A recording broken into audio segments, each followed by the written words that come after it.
Agora vamos receber aqui o deputado Evair de Mello. Boa tarde, deputado. Seja bem-vindo ao nosso programa. Boa tarde, obrigado pela oportunidade, parabéns pelo trabalho. Vamos lá. Bom, eu gostaria, para começar a nossa conversa aqui, de ouvir um resumo seu, né, uma análise sua rápida aí de como está a CPMI do INSS. A gente sabe que tem alguns investigados se recusando a responder. Como é que está a situação nessa CPMI tão importante? Olha, eu vou partir da premissa que quem cala consente. Grande parte das pessoas que comprovadamente estão envolvidas na movimentação financeira do dinheiro que foram desviados dos nossos aposentados, estão se calando, estão ficando em silêncio e não estão nesse espaço aqui trazendo novas informações. Mas nós, partindo dessa premissa, porque as movimentações são rastreáveis, já estão nos relatórios financeiros, portanto, os dinheiro passaram nas contas dessas pessoas, na empresa dessas pessoas.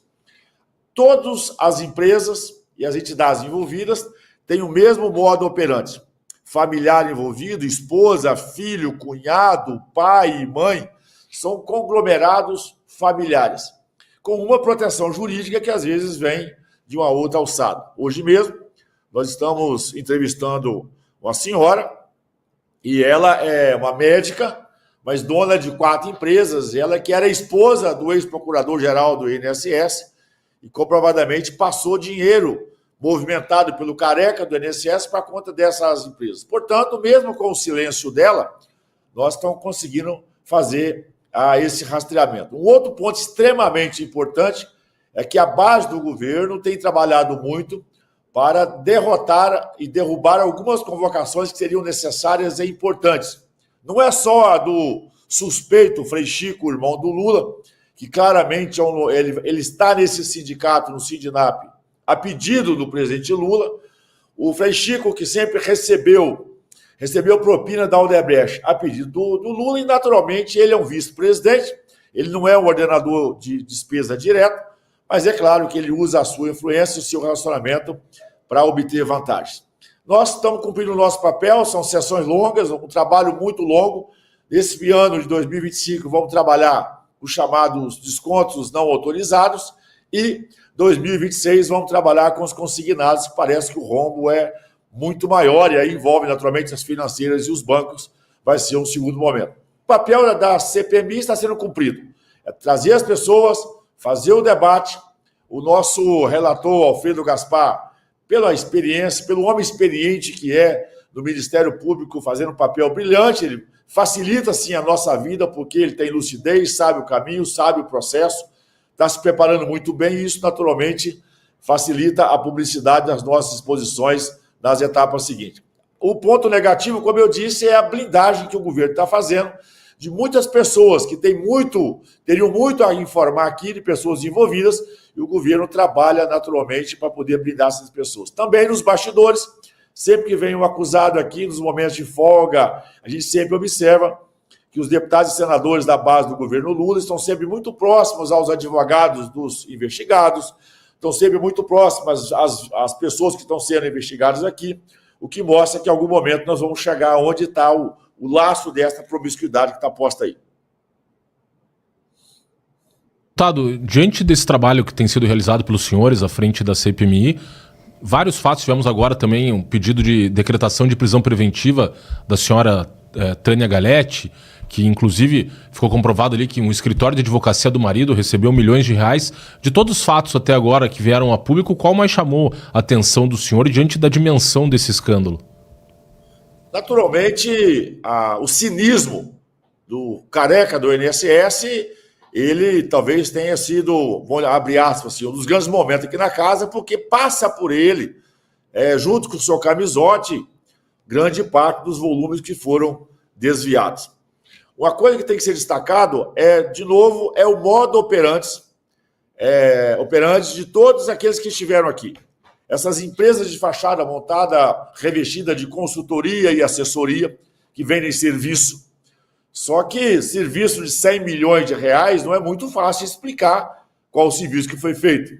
Serviço de 10 milhões, 15 milhões, de 12 milhões, quiçá os nossos prestadores de serviços de diversas áreas no Brasil tivessem um rendimento igual a esse. Como que uma médica que trabalha no seu consultório, tem empresas há tão pouco tempo e compra uma cobertura no prédio mais caro de Balneário Camboriú por 28 milhões de reais, sem ter provavelmente renda de entrada para fazer essa quitação. Mas o modo operante é sempre para o irmão, para o pai e para o filho, para a cunhada, para a esposa. São conglomerados familiares, usaram muito família para poder fazer a lavagem desse dinheiro. O outro ponto importante também é como pessoas que estiveram por aqui, se apresentando como consultores, como assessoria das empresas, gente que minimamente não tem uma formação superior ou uma qualificação técnica que justifique a consultoria. Como que eu posso ser consultor de uma empresa que movimenta 300 milhões de reais? Né? Como eu posso ser o gestor financeiro, o gestor de investimentos, e eu não tenho nenhuma informação? Como que eu saio de um balconista de uma loja de roupa, uma profissão digna e honrada, mas daí a ser o gestor financeiro na sequência, ganhando 10, 12, 15 vezes a mais, sem ter nenhuma experiência anterior, é claramente suspeito. Portanto, mesmo com a dificuldade que nós estamos tendo, o STF atrapalhando muito a nossa vida, tendo visto os habeas corpus que eles dão para dar o direito das pessoas ficarem em silêncio aqui, quem cala consente. O nosso papel, naturalmente, é também alimentar a imprensa. Isso tem dado publicidade, tem mobilizado a sociedade. Eu tenho certeza, estou muito confiante que nós vamos produzir, no final, um relatório com conteúdo, com acompanhamento das pessoas envolvidas. A etapa seguinte, é claro, a gente sabe que o governo trabalha contra a CPI, o governo não assinou essa CPI e vai trabalhar, naturalmente, para derrotar o relatório do Alfredo Gaspar no seu final. Mas a sociedade vai ter esse documento em mão para cobrar dos políticos no momento certo.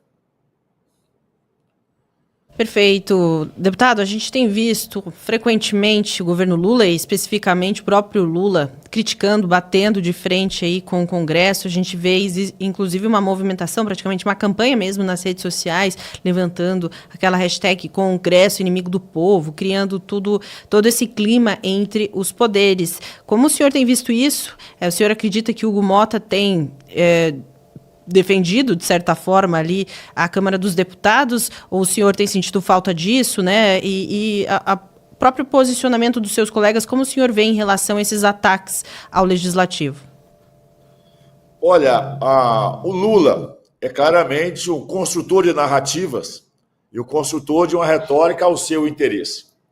Ele, já disse isso em muitas ocasiões, quando quando ele foi levado ao poder novamente, ele não chegou sozinho, teve mãos ocultas, inclusive, que o colocaram onde ele está, mas ele está com a cabeça de 20 anos atrás. Ele encontrou um parlamento muito mais rico em diversidade, mas um parlamento, acima de tudo, muito mais informado, muito mais independente e menos dependente das políticas de governo. Digo que nós temos uma grande base de deputados hoje que tocam a sua vida, exercem o seu mandato, na plenitude, e fazem o que tem que ser feito. O Lula fez a opção de fazer um governo, já não é um governo de coalizão, que é um processo normal no democrático, para constituir maioria no plenário, assim que se faz nas democracias, mas o Lula fez a opção que ele usou no passado, que foi a opção da cooptação. Ele achava que todo mundo aqui tinha preço, que seria refém, ficaria de joelho ao seu governo, simplesmente por receber um cargo, por receber vantagens, emendas extras ou outras facilidades. Ele encontrou um Congresso muito mais posicionado, mesmo a oposição não sendo uma maioria absoluta aqui na casa, pelo conteúdo e pela forma que trabalha, capacidade de mobilização muito grande. Uma expertise que nós aperfeiçoamos foi a atuação das frentes aqui na casa, não ficar somente refém dos partidos, as frentes que cuidam de agendas temáticas são extremamente importantes e influentes. Pode destacar aqui a Frente da Segurança Pública, a Frente Parlamentar dos Evangélicos e principalmente a Frente Parlamentar Agropecuária, com uma relação muito próxima ao setor produtivo. O governo tem tido derrotas diante do enfrentamento que ele faz com essas frentes, e a última, naturalmente, foi que nós enterramos a medida provisória 1303, de onde o Lula, mais uma vez, depois de aumentar 27 impostos, queria aumentar mais 10 impostos. Nós demos uma derrota ao governo, que perdeu o rumo até de casa, e o Lula, para tentar justificar o insucesso do Haddad, naturalmente, ele tentou diminuir, desqualificar o Congresso. Ele não segue a liturgia do cargo, percebe que ele está completamente perdido, desorientado, a biruta dele está batendo para todo e qualquer lado, e com esse modo operante ele mostra mais uma vez a fragilidade, a incompetência, a desqualificação da sua base aqui na casa, que nunca foi uma base sólida. Eu diria que no começo do governo era uma base gelatinosa, né? Ela era móvel, e hoje ela dissolveu completamente. Eu acho que ela virou pó, porque os parlamentares, quando vão chamados nas ruas, nas suas bases, embora as pesquisas tentam forçar uma outra interpretação, a rejeição do governo Lula ele é muito ruim. Os deputados efetivamente não querem tirar foto com o Lula, porque essa foto depois nas redes sociais e nas suas cidades prejudica muito as suas imagens. É o pior dos mundos, quando o presidente da República, e se você olhar cada vez mais, tem menos deputados e senadores ao lado do Lula, porque nesse momento está ao lado do Lula e tirar uma foto com ele é queimar o filme nas suas bases. Nós, da oposição, já tínhamos certeza disso. E muitos deputados que, às vezes, tentaram ali ainda fazer uma merda, estão percebendo hoje que, politicamente, quanto mais distante, melhor. Deputado, hoje pela manhã, o deputado Paulinho da Força, relator do PL da dosimetria, deu uma declaração dizendo que se arrependeu de ter assumido a relatoria desse PL. O senhor acha que ele sentiu a pressão da oposição nessa tentativa espúria de desidratar o PL da anistia e transformá-lo numa PL da dosimetria? E qual o clima hoje na casa para eventualmente ser pautado esse PL? Olha, digo que antes tarde do que nunca. Acho que o Paulinho ganha ponto com a gente da oposição quando ele reconhece que nós sempre fomos muito críticos à sua indicação. A gente não sabe efetivamente de onde que veio essa orientação para colocar o deputado Paulinho da Força, tendo em vista o seu histórico, a sua atuação aqui na casa, longe de ser líder de uma pauta igual a essa. Comete 2 erros crassos, né, na chegada, porque ele se aproxima do Alexandre de Moraes, que é persona não grata aqui na casa, todo mundo sabe disso. O Alexandre de Moraes claramente faz um afronto ao parlamento o tempo todo, e ele se junta a figuras que também não ajudam em nada, que foi se juntar ao Aécio e ao Temer, que naturalmente estão longe desse tema, e quis construir uma pauta de consenso. Paulinho percebeu que faltou couro grosso para ele para tocar essa pauta, essa agenda, porque ele sabe que tem que fazer o enfrentamento ao judiciário e sabe efetivamente que tem voto no plenário. Então, e ele se distanciou das suas bases, claramente sabe a origem que o Paulinho tem, inclusive o seu mandato está atrelado a uma liminar, uma autorização judicial para poder ser candidato. Portanto, ele deveria ter avaliado isso com antecedência. Tem uma relação republicana com o Paulinho aqui na casa, mas ele precisava de compreender que realmente ele não tinha o couro grosso para relatar um tema como esse. Nós temos voto, nós precisamos de ter um relator que tenha coragem e atitude de fazer um voto para que possamos fazer uma anistia. A gente fala muito em anistia ampla e restrita, mas só existe anistia, não tem meia anistia. Essa coisa de fazer a revisão de pena não passe pela nossa cabeça. Nós queremos fazer o enfrentamento daquilo que a Constituição nos deu autonomia. Ao judiciário cabe investigar, fazer os seus julgamentos, receber as suas críticas ou não. A anistia é uma decisão da política. E hoje nós temos voto na política para aprovar uma grande anistia e restabelecer a liberdade e os direitos políticos de todas as pessoas envolvidas nesse circo que foi montado só simplesmente para poder justificar a perpetuação do governo do PT no poder. Perfeito, deputado. Em relação a isso, a anistia, também futuro dos réus pelo 8 de janeiro, eu gostaria de ouvir também do senhor o que o senhor espera em relação ao futuro do Bolsonaro mesmo, né? A gente discutiu aqui ontem, inclusive, sobre essa mudança do Fux para a segunda turma, como isso, de certa forma, poderia, quem sabe, favorecer Bolsonaro. O senhor, próximo a ele, como é que vê essas movimentações? Ainda tem boas expectativas em relação ao processo dele? Nós vamos lutar e trabalhar até depois que acabar o jogo, né? Depois que acabar a prorrogação, para que nós criamos uma condição para que possamos ter Jair Messias Bolsonaro nas urnas em 2026. Esse é um propósito de vida nosso. Nós devemos isso ao Brasil. Portanto, não nos faltará garra, não nos faltará confiança, muita oração, naturalmente, e confiança que em algum momento as coisas possam começar a ter uma clareza. O Fux realmente tem sido uma luz para nós no final do túnel, tendo visto os seus posicionamentos, e a partir daí a gente possa construir, né, um convencimento de outras bases. Essa mudança dele, naturalmente, de turma, é um sinal. O primeiro, que é um sinal, além de ser um sinal administrativo internamente de causa ali dentro da casa, ele naturalmente deixa um sinal muito claro com quem ele quer andar. E ele sabe que esses ministros que fizeram votos, me pergunto a expressão aqui, votos até vergonhosos no ato de condenação, o Fux não vai botar a sua carreira para ele. Alguém tem que ter a lucidez. E o mundo está vendo que a sua lucidez, os juristas não conseguem contestar o voto do Fux e as suas manifestações e os seus posicionamentos. O Fux teve muita coragem quando ele revisitou o questionamento das urnas eletrônicas no passado. Portanto, a gente espera que em algum momento e por alguma instância, realmente o bom senso e a transparência do processo possa prevalecer, nós possamos restabelecer a normalidade. Eu acredito ainda, a gente sabe das dificuldades, porque hoje a condenação do Bolsonaro ela é muito mais por questões pessoais, perseguição pessoal, do que propriamente no juntamento de provas, mas eu espero que até o momento final nós vamos conseguir restabelecer isso pela anistia e pela interpretação correta dos preceitos constitucionais para devolver a ele a liberdade. Deputado, ontem a Câmara dos Deputados confirmou pelo plenário um projeto de lei que busca limitar as decisões monocráticas do STF, criou também um novo requisito para que partidos consigam promover ações constitucionais perante o STF, eles têm que observar no mínimo a cláusula de desempenho, né, para terem legitimidade de promover essas ações. Qual o clima hoje na Câmara dos Deputados, no Congresso? Há maior vontade por parte do Parlamento de tomar iniciativas para conter esses abusos praticados pelo Supremo Tribunal Federal e reequilibrar o princípio, né, a separação de poderes no país?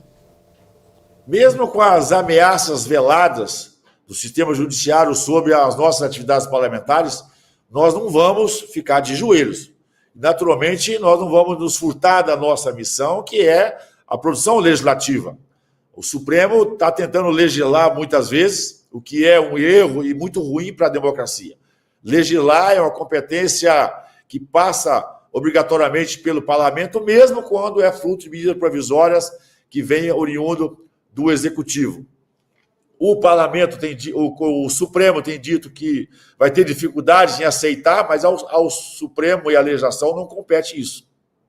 O Supremo precisa ser recolocado no seu lugar, que é se concentrar no seu papel de discutir constitucionalidade dos fatos para que cada poder possa exercer a sua responsabilidade. O parlamento, a democracia tem que ser atualizada, modernizada, os seus métodos e seus processos a todo instante, e, naturalmente, o modelo que nos trouxe até aqui mostrou que está tendo uma disparidade das decisões finais quanto dos atos. Vê o IOF, né? Foi por decisão do Congresso que nós derrubamos o IOF. Aí um partido sem representação estatística aqui na casa, que minimamente quase não cumpriu a cláusula de barreira, um único parlamentar entra numa ação com o STF, a gente sabe que é a pedido, e o STF, em função de um partido que tem 2, 3 deputados, acaba devolvendo uma ação, trazendo prejuízo bilionários brasileiros. Isso tem que ter um freio de arrumação. Tem que ter regra, tem que ter limite, tem que respeitar o princípio das maiorias e, efetivamente, dos mínimos constitucionais para ter uma representatividade. O STF não pode ser um botequim que aceita qualquer pedido. O STF não é a mercearia que vende mexerica, que vende fruta e que qualquer pedido ele atende. Não.